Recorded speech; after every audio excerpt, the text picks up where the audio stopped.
¿No va a dibujar pesadillas si su vida fue una pesadilla?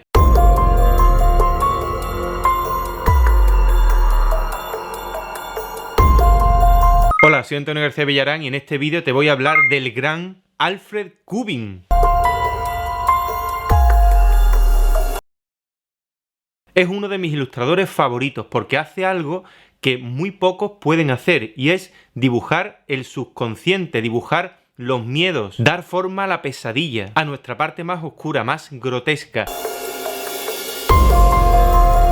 Y es que las obras de Alfred Kubin se consideraron arte degenerado. Bueno, degenerado por los nazis. Ya sabéis que todo lo que no fuese arte heroico, arte alemán, pues lo consideraban degenerado, y todo el arte moderno que se hacía, los expresionistas alemanes, todos estos, los nazis pues no lo querían, confiscaban sus obras porque les parecían horribles, o incluso ni siquiera le permitían exponer, dar clase, bueno, y mucho menos vender su obra.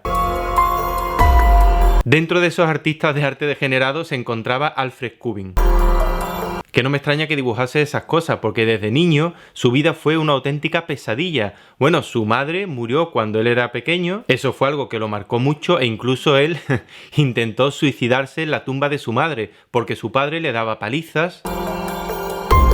Él también era un niño muy travieso, se escapaba cuando podía de la casa, con 5 años cogía animales pequeños, ratas, lagartijas así, las torturaba, los mataba, le gustaba mucho la noche, lo crepuscular. Otra de las cosas que le gustaba al niño Kubin era dibujar cosas extrañas, por ejemplo, vacas con 4 cuernos, magos, paisajes de fuego. Un niño rarito. Como ya he dicho, su madre murió cuando él tenía 10 años y él se fue con una pistola a la tumba de su madre, se hizo una señal en la sien y todo, para que la bala penetrase bien en el cerebro y lo dejase cao. ¿Pero qué pasó? Pues que la pistola estaba muy oxidada y ya cuando fue a la tumba de la madre se puso la pistola y pum, disparó y no funcionó, y él dice en sus memorias que le faltó valor para apretar el gatillo una segunda vez, así que... Y es que las imágenes que vio Kubin de niño supongo que le marcarían toda su trayectoria, porque por ejemplo cuando muere su madre, Kubin cuenta que su padre cogió el cadáver de su madre, y recorrió toda la casa gimiendo, llorando, haciendo aspavientos así, o sea, eso ya es una imagen de pesadilla. Después de pasar el luto, su padre se casó con la hermana de su madre, y esta a su vez murió después de un sobreparto. Alfred Kubin de niño cuenta que él conoció el desprecio y el odio. Solía hacer muchas travesuras, se escapaba a casa de los vecinos o de cualquier otro. Le gustaba mucho dar susto a la gente, y cuenta que una vez jugando con los amigos se escondió debajo de la cama del alcalde y claro, allí se quedó dormido. Imagínate, toda la familia buscándolo por ahí, no lo encontraban, y a las 4 de la mañana, a las 5 de la mañana, él se despertó debajo de la cama y empezó a susurrar al alcalde. Él dice que para no asustarlo mucho, así, oye, empezó a decirle su nombre, y claro, se pegó un susto al alcalde que no vea. También cuenta que a él le gustaba mucho dar paseos por la montaña durante el crepúsculo, y es que él era de un pueblecito cerca de Bohemia, fíjate, Bohemia.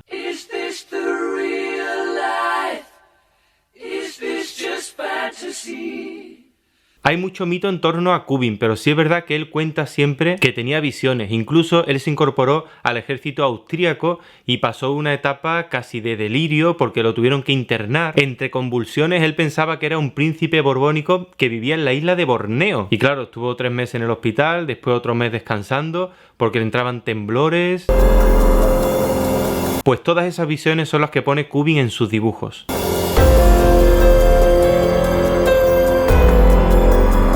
A todo esto hay que añadir que él vivió 2 guerras mundiales, y aunque no participó en ellas, sí vio todo lo que ocurría, todas las catástrofes, supongo que también la energía que había a su alrededor.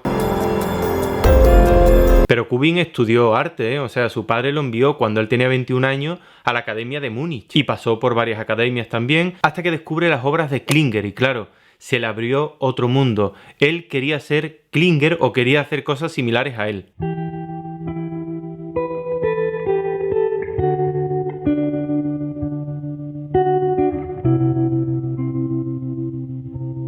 Después de visitar muchos museos y de ver obra, por ejemplo, de Edvard Munch, grabados de Goya, dibujos de Felician Robs, cuadros de Ensor, de Odilon Redon, entre otros, él ya tenía claro lo que quería hacer en la vida. Él cuenta que se sumió en una especie de tormenta de ímpetu y empezó a dibujar, a pintar, ya hasta el final de su vida.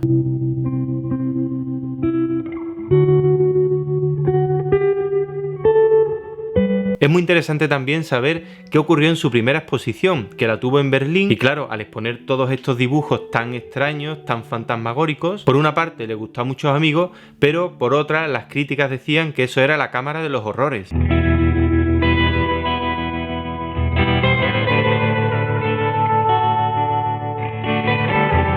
Menos mal que uno de sus amigos le compró 12 dibujos de una vez. Y también otro coleccionista empezó a comprarle dibujos, le compró hasta 48 de una sola tacada. Pero él pasaba etapas en las que no vendía nada, en fin. No sé, es que Kubin tiene tela. El primer amor de Kubin fue una niña muerta. Y es que cuando él tenía 7 años, por lo visto, una tal Marita murió después de una enfermedad muy grave. Y fue Kubin con sus amigos allí a ver el cadáver, porque en aquella época se amortajaba, se le ponían velas, flores, así. Y esa imagen también le impresionó muchísimo. De hecho, mientras los amigos se quedaban comiendo rebanadas de pan fuera, él se quedó y empezó a sentir cosas, dice, a sentir compasión, a ver que era una cosa muy bella y que se iba a quedar muy sola porque se había muerto la niña. Por lo visto pasó una noche fatal pensando solo en Marita, y eso que él nunca le había prestado atención cuando estaba viva, pero cuando estaba muerta ya sí. Kubin de niño tenía un tesoro que era una cajita en la que tenía sus mejores dibujos, tenía un trozo de un jarrón chino, algunas insignias militares que le había dado el padre, eran sus tesoros. No es que tuviese gran valor, pero para él sí. Entonces él decidió regalárselo al cadáver de Marita, a su novia. Un día le dijo a la madre que quería cazar mariposas nocturnas. Le pidió permiso, el niño salió, cogió su cajita, saltó la valla y se fue al cementerio, y como la arena todavía estaba fresca, Kubin cavó, metió la cajita ahí para que Marita la tuviese, pero ¿qué pasó? Que vio al fondo una especie de luz naranjita como de un cigarro, y es que venía un hombre y él vio que estaba un poco borracho, y como a Kubin le gustaba mucho dar susto, el niño pues va y se esconde en unos matorrales allí muy cerca, y cuando estaba pasando el hombre por allí, le dijo Kubin, con la voz de niño, imagínate, le dijo, ch, ch, ch, ch, ven aquí, ven aquí, ven aquí. Y entonces, claro, el hombre salió escopetado. Unos meses después, en el Día de Todos los Santos, cuenta Kubin que fue a visitar la tumba de Marita, porque él pensaba que, claro, cuando llovía, se calaba el agua ahí y ella pasaba frío, las cosas de Kubin. Y vio que unos jardineros habían quitado su cajita y la habían tirado a un solar, bueno, a un trozo de tierra que no estaba consagrado, en el que se tiraban pues los fetos que no habían nacido, miembros amputados o cuerpos de gente que se había suicidado, y allí estaba su cajita con sus cosas tiradas, pero bueno.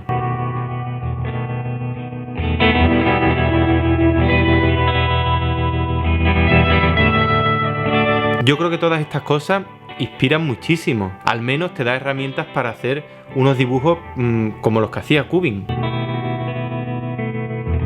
Este artista era muy solitario, no quería ver a nadie, estaba siempre rodeado de animales porque él en 1906 se fue a vivir a un castillo del siglo XII.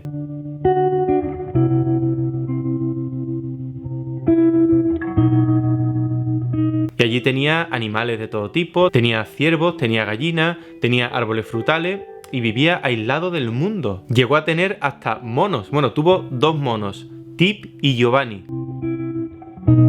Por lo visto compró a su primer mono, a Tip, porque vio en un anuncio de un periódico que en Hamburgo vendían un mono y él quería tener un mono y bueno, lo compró. Pero cuando llegó el mono a su casa, armó allí lo más grande. Cuando lo sacaron de la jaula, empezó a subírsele a los hombros, a arañarle. El mono, por lo visto, era más grande de lo que él pensaba y estaba muy desatado, en fin. Él decidió devolverlo, pero el vendedor le dijo que, bueno, se lo podía cambiar por un mono pequeñito con los dientes de leche o bien por 2 jarrones chinos. ¿Y qué hizo Kubin? ¿Qué hizo? Pues dejarse llevar por su instinto y pidió el mono pequeño, Giovanni el mono. Este mono ya era otra cosa, era muy pequeñito, era muy cariñoso, incluso cuando su mujer estuvo enferma, el monito estaba siempre con ella y le cogió mucho cariño. Pero Kubin cuenta que una vez visitó el zoológico y uno de los cuidadores allí de los animales le dijo, sí, el mono de pequeñito muy bien, pero ten en cuenta que cuando se haga mayor te va a morder.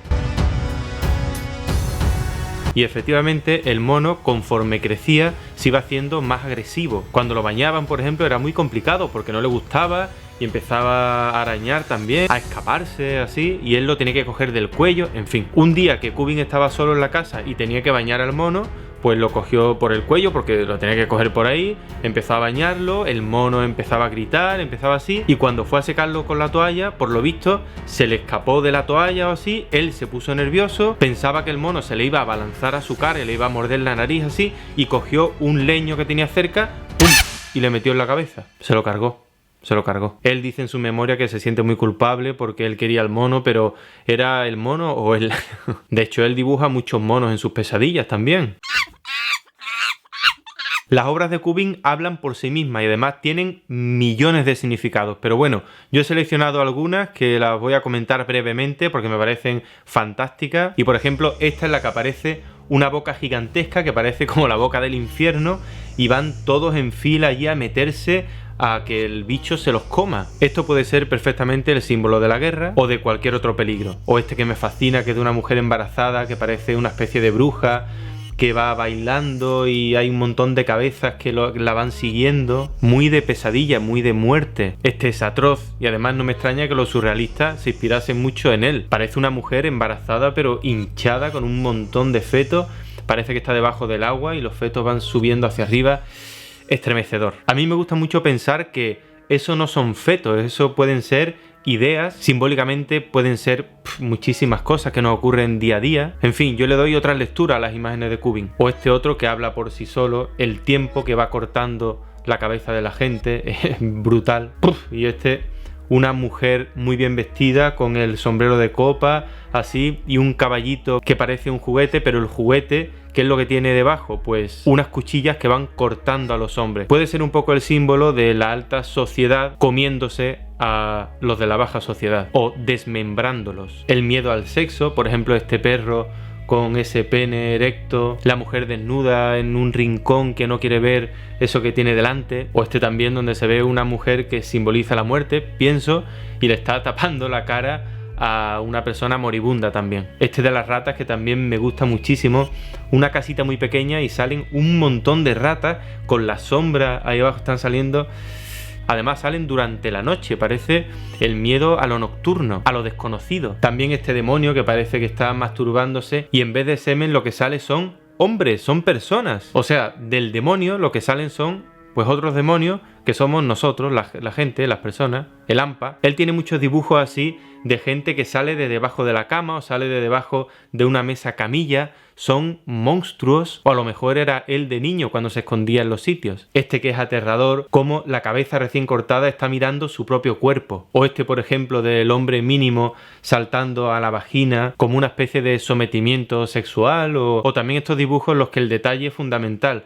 Como una mujer está a los pies de un lago y aparecen dos manos negras. ¿Qué serán esas manos negras? ¿Qué serán? Te quiero recomendar varios libros, sobre todo este, que es de su vida, es una autobiografía. Aquí aparecen muchas de las anécdotas de su vida y de verdad te los recomiendo muchísimo. Este otro catálogo, Sueños de un vidente, que lo conseguí en Valencia, lo compré en el IBAM hace ya muchos años, y aparecen escritos suyos de escritura automática, él hacía mucho eso. También hay mucho grabado, mucho dibujo, vamos, es un libraco, un buen libro. Y este otro que aunque no es de él, no son poemas suyos, pero sí están ilustrados por él, y los poemas son bastante buenos. Revelación y Ocaso. Yo no sé si existe una obra completa de Alfred Cubin porque él se dedicó a ilustrar muchísimos libros, siempre libros que le gustaban, siempre libros oscuros. Hizo muchísimos grabados y la verdad desconozco si hay algún catálogo de su obra completa, pero por otra parte también me gusta mucho que no lo haya en cierto modo porque voy descubriendo continuamente imágenes nuevas, cosas que se van editando, que van saliendo suyas, y es eso, es como tener siempre un sueño detrás de otro y siempre aparece Cubin, siempre aparece en sus pesadillas. Para mí está vivo todavía, Cubin está vivo.